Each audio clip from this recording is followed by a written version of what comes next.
প্রিয় ভিউয়ার্স, শুভেচ্ছা সবাইকে আরেকটি নতুন ভিডিওতে। আজকের ভিডিওতে আমি আপনাদের দেখাবো কিভাবে আপনি মাইক্রোফিন 360 সফটওয়্যার দিয়ে একটি শাখাকে মনিটরিং করবেন। একটি শাখার যারা মাঠকর্মী আছে তারা প্রতিদিন কি ইমপ্রুভ করছে বা প্রোগ্রামের কি উন্নতি হচ্ছে সেটা আপনি কিভাবে মনিটরিং করবেন, আমরা যেটাকে শাখা ভিত্তিক মনিটরিং বলে থাকি। তো আপনারা এমআইএস পার্টের সার্চ অপশনে গিয়ে 22 লিখবেন। এই রিপোর্টটাকে বলে পিরিয়ডিক্যাল প্রোগ্রেস রিপোর্ট।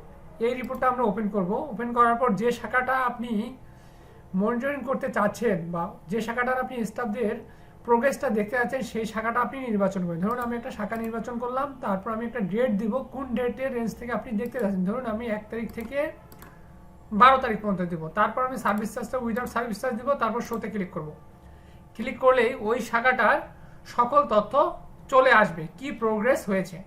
চলে এসছে, দেখেন এই শাখার যে ফিল্ড কর্মীগুলো আছে বা ফিল্ড স্টাফগুলো আছে, সেই ফিল্ড স্টাফের প্রথমে হচ্ছে মেম্বার ব্যালেন্স, তার প্রিভিয়াস মান্থ মানে লাস্ট মান্থে কী ছিল, বর্তমান কি হয়েছে সেটা দেখাচ্ছি।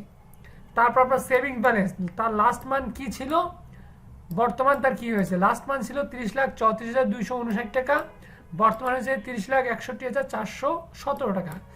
এভাবে তার ঋণ স্থিতির কি পরিবর্তন হয়েছে সেটা আপনি দেখতে পারেন। তারপর লোনের তথ্য দিতে পারেন, লোনের সংখ্যার তথ্য দেখতে পারেন।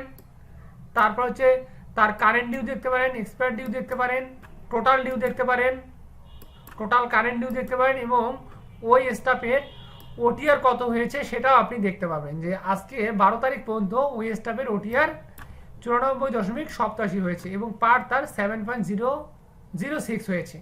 তো এইভাবে আপনি শাখাভিত্তিক প্রত্যেকটা ফিল্ড অফিসার বা মাঠ কর্মীর আপনার প্রোগ্রেসটা এই রিপোর্ট থেকে, পিরিয়ডিক্যাল প্রোগ্রেস রিপোর্ট থেকে সহজেই দেখতে পারেন এবং সবার শেষে ওই শাখাটার টোটালটাও দেখতে পারেন। তো প্রিয় ভিউয়ার্স, যদি ভিডিওটি ভালো লেগে থাকে তো অবশ্যই ভিডিওটি সবার মাঝে শেয়ার করে দেবেন এবং আমার চ্যানেলটি অবশ্যই সাবস্ক্রাইব করে পাশে থাকবেন।